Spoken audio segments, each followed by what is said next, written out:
scramble per 2 whisky kilo. Salita gate 20 angeli. Contattare Pioppo su Oscar 84. Alternato Papa 17. Ordine di scramble 15:40 Zulu. Trasmette Charlie Mike.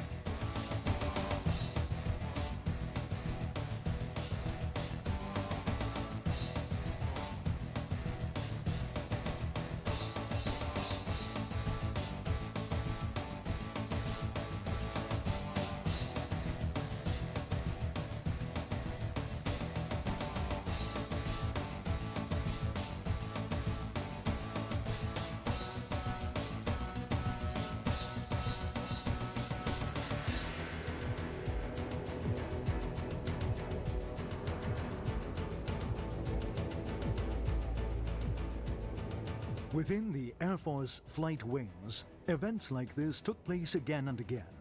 3 generations of fighter pilots are recognized for the immense role they played.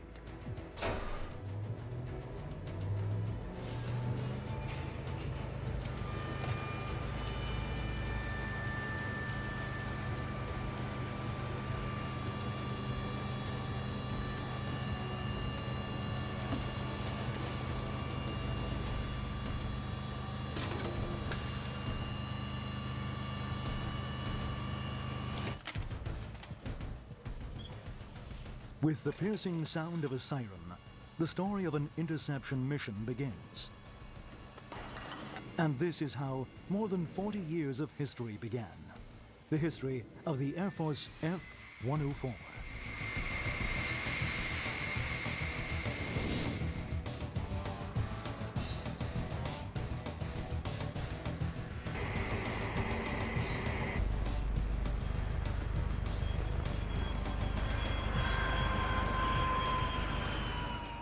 How the 104 became part of the Air Force flight wings, selected from equally prestigious candidates, is another story.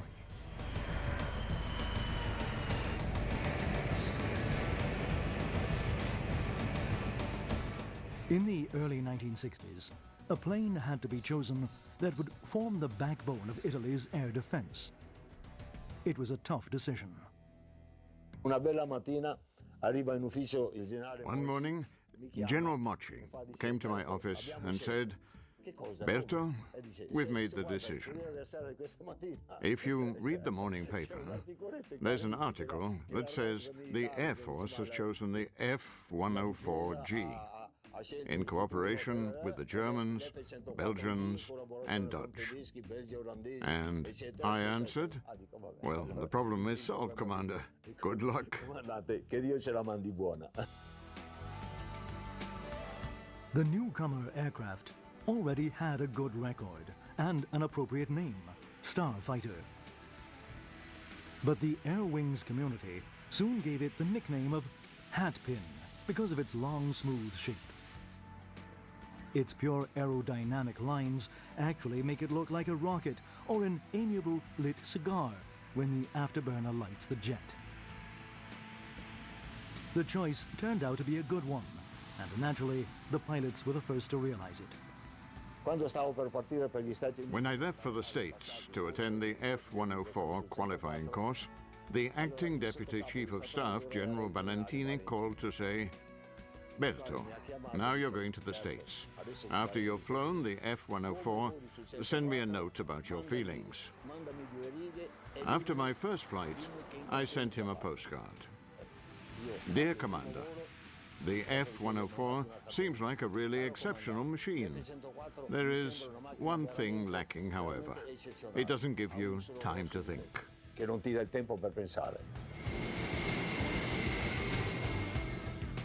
Training was the only possible solution. At first, Italian pilots were trained in Germany, but soon the 20th Squadron, based in Grosseto with the 2-seat version, began the transition to the trainer variant.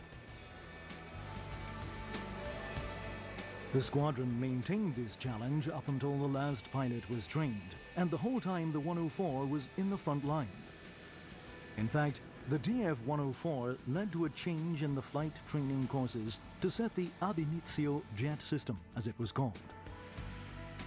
The 20th was also equipped with a flight simulator, quite a prodigious machine for that time, and certainly an exceptional aid for students and instructors. The newly licensed pilots have better results than the older ones. One of the first indications is the difficulty of accelerating in the minimum possible time to bring the aircraft up to the operational velocity.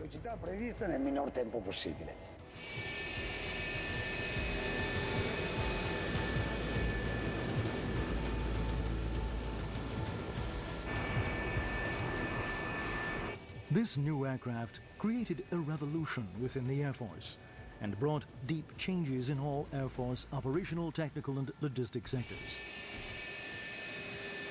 Throughout the years, the aircraft itself improved. With time and technology, many features were implemented to meet the goals of the armed force. It was adapted to fulfill various roles, making the best use of its own unique qualities.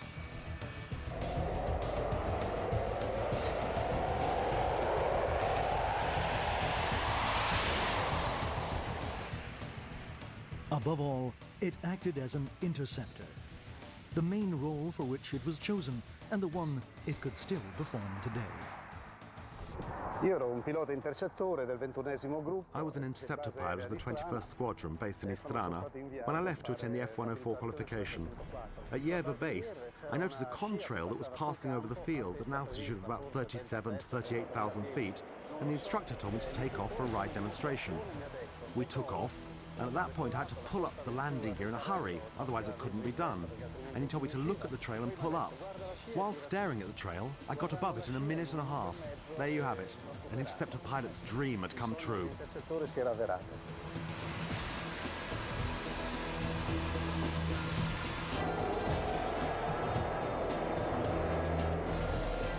Operations within the wings went on day and night, and the 104 began to get the approval of the pilots. The aircraft was gratifying to fly with and didn't demand the impossible, but it did require maximum commitment. An F-104 pilot doesn't have to be a superman nor a super pilot, but he ought to have one very specific characteristic: concentration. To fly the F-104, you have to be single-minded and totally concentrated. You have to realize you're aboard an F-104. You have to know it well and think only of that. The pilot's knowledge of the plane was an absolute necessity. Gradually, as flight hours increased, pilots within the wings built up their individual and collective experience.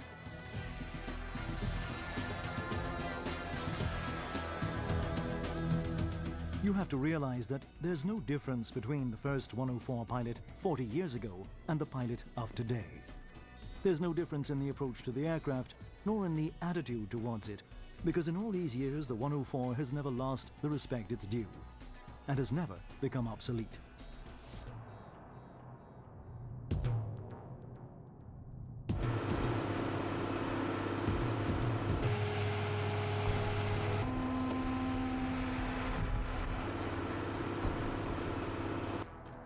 Throughout these years, the thrill of flying a 104 is still the same.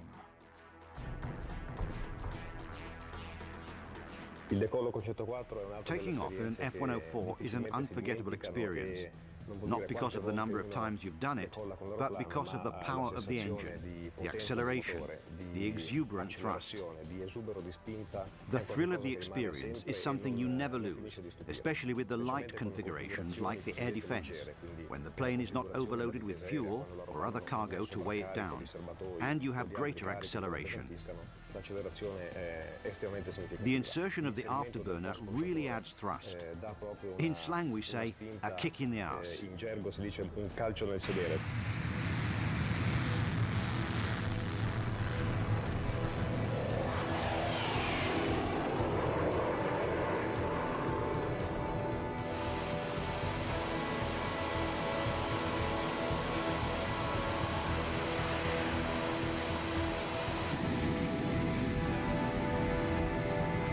During its record-setting career, the Starfighter has been used by 10 Air Force wings and 15 squadrons in different roles. As an air defense interceptor, attack striker, and for reconnaissance, and in various versions: the original F-104G, the S-1, the ASA, and the ASA-M, in the ongoing quest to expand the aircraft's utmost capabilities. The Air Force 104's history can be considered a real epic, not merely because of its endurance, but also because of its importance.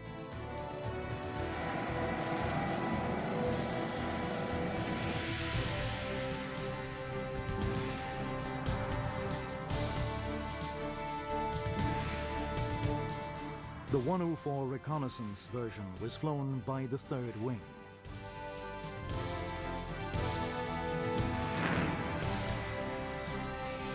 The aircraft was equipped with a special pod that held infrared cameras.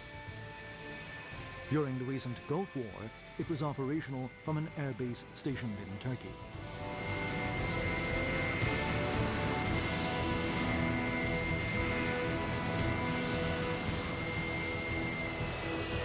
For over 20 years, the 104 was the plane of the modern age. From the time it first joined the flight line, it was a symbol of renewal. Ideas, plans, doctrines, and organization were updated.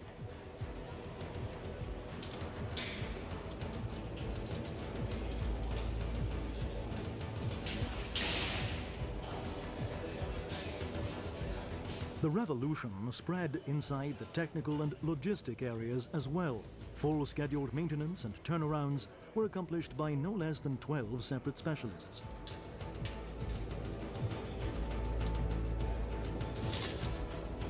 A special training school was established just for them, and English began to be heard inside the hangars.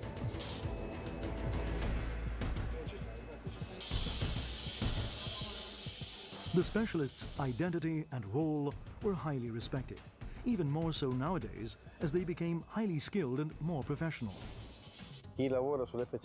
Those who work around the F-104 feel a degree of superiority. And this happened also to me when I came from a wing equipped with another type of aircraft.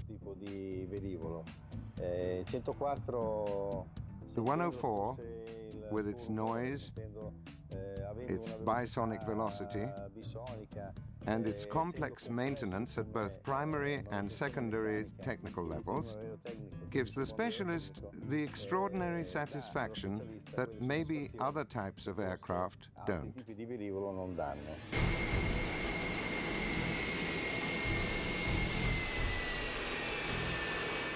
The classic relationship between pilot and plane expands and widens. Today we call this teamwork, and the goal is to obtain maximum efficiency of the system, the objective being to achieve the maximum possible number of available flight hours. The entire air defense organization relies on this, and the 104, in its role as pure interceptor, is the diamond point.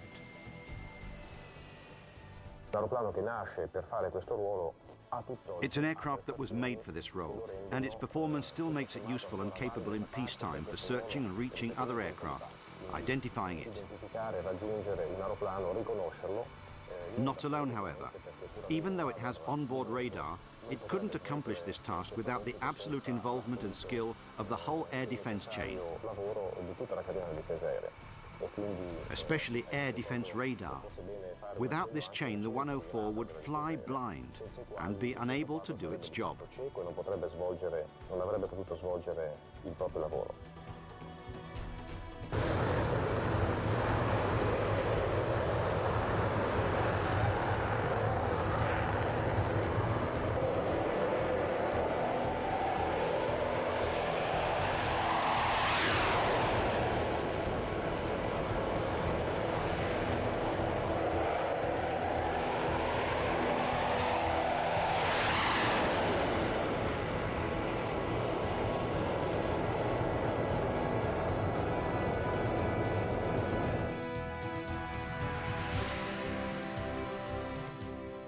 Sometimes During actual interceptions, with a zoom following a dizzying ascent in a few seconds, the 104 had close encounters with a nearby intruder, detected by the Air Defense's ground or air radar surveillance chain integrated into the NATO system.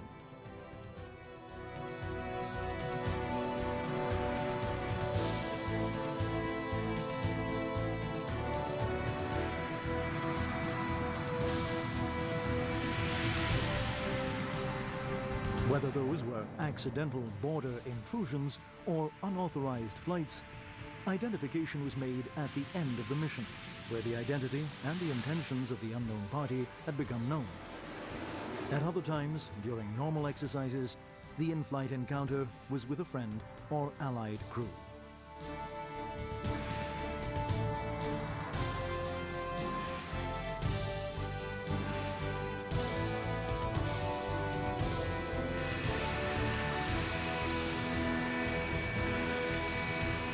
In-flight activity increased drastically as years went by. Maintenance operations have now become daily occurrences without falling into the distraction of routine. Before each flight, the maintenance crew repeats standard signals to the pilot in a highly comprehensive dialogue. They've perfectly mastered a rich, articulate language where even the use of hands and fingers is involved. A unique characteristic among flight operations around the F-104 is the pilots' and crew chiefs' hand movements during the so-called five-finger procedure. They are able to check aircraft surfaces like flight controls, air brakes, flaps, inlet doors, and auxiliary air intake by a simple wink of an eye between them. In questo caso è fondamentale.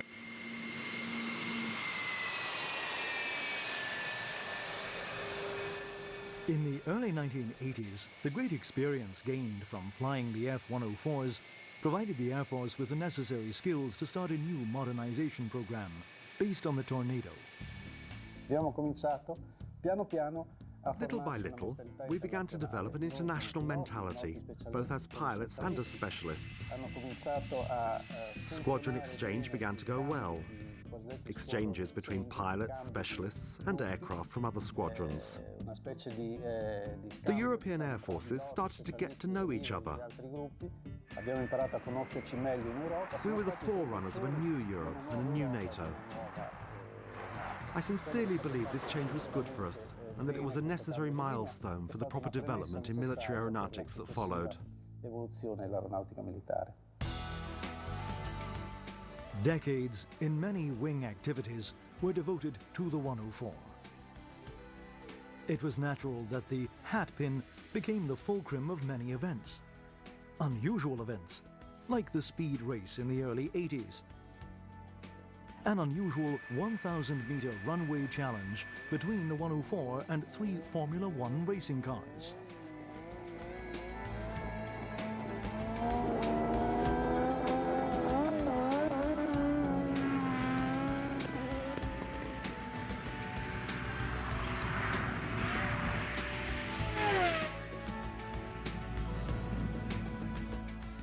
For the record, the 104 only managed to beat its adversaries when the fog disappeared. It was possible to fill the aircraft with only enough fuel to take off and land on the same base.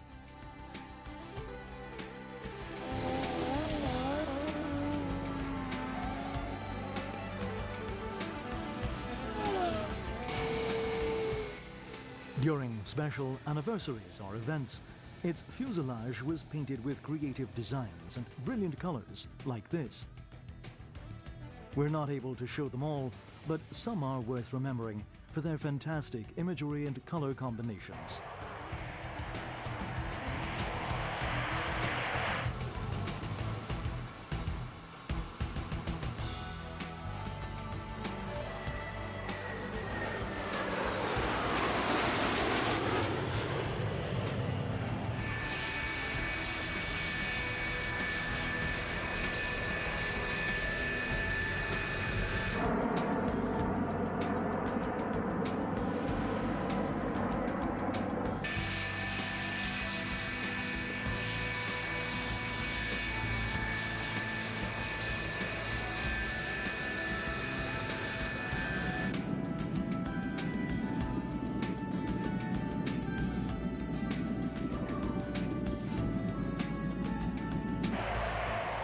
This one in particular will probably stand out in the 104's history. The red livery, white wings and fins with small finishing touches in black. It belongs to the 10th Squadron of the 9th Wing, the one where the 104 would end its operational activity inside the Air Force and the world.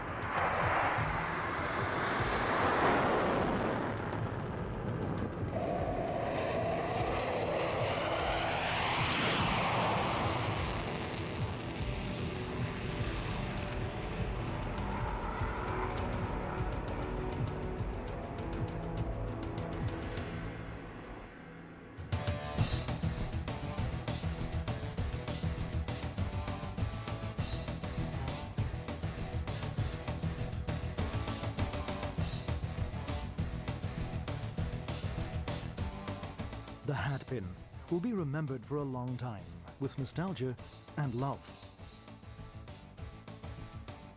Feelings frequently and broadly shared among 104 pilots. Spontaneous feelings after thousands of 104 flying hours. The 104 is a unique airplane, and I'm sure I speak for all F-104 pilots when I say that we can put all other planes to one side, and the 104 on the other as being unique. If we wish to give a short definition of the 104, summing it up would certainly be difficult, and we might easily stray from the point. How can we describe the F-104? First of all, it's the most beautiful plane in the world. It's fascinating, unique, and may be compared to a woman. Very demanding to manage.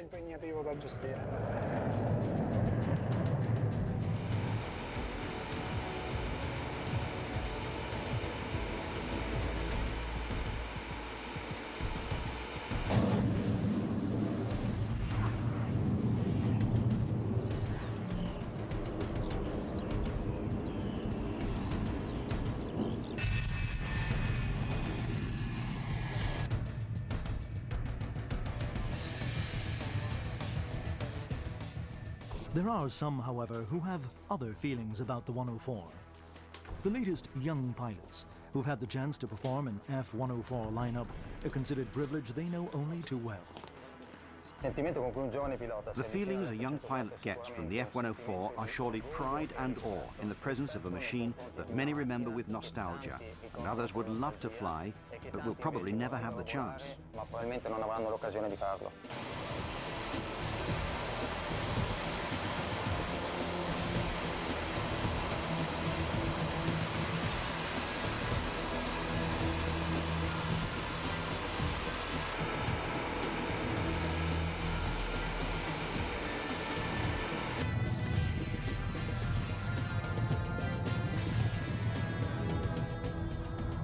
Gone forever are the times when the test wing, tasked to make the 104 presentation, demonstrated the plane's superb performance with marvelous acrobatics, a compendium of elegance and power.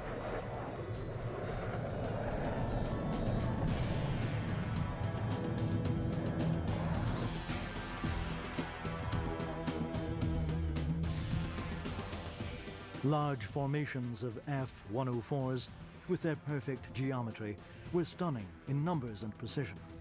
They were the pride of every wing.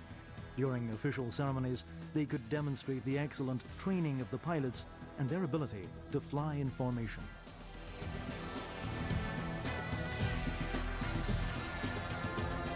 The flight controls required physical effort, constant attention, and sensitivity to the slightest movement. Man and machine had to be in perfect harmony, in sync. The satisfaction of such flights is still alive, along with memories of the difficult tasks.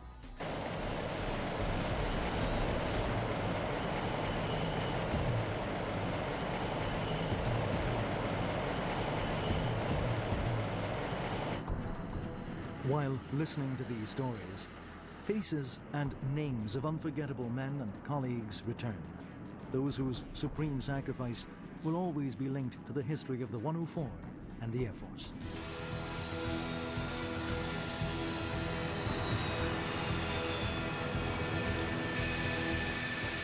The last taxi to the runway for takeoff.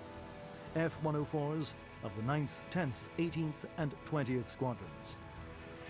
Whilst looking at this scene, who could imagine that the career of those aircraft was about to end forever? And how many other planes have aged as well as the 104? Its lines are still modern, its elegance unaltered, and the pride with which it takes to the air is the same as it was many years ago.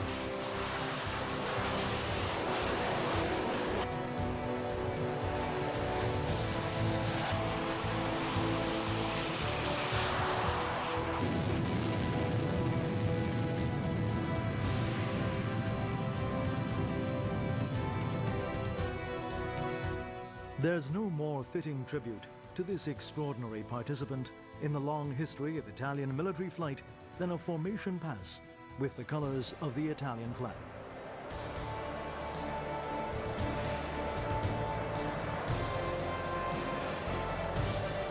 A symbol of gratitude and affection, this is the Air Force's final farewell.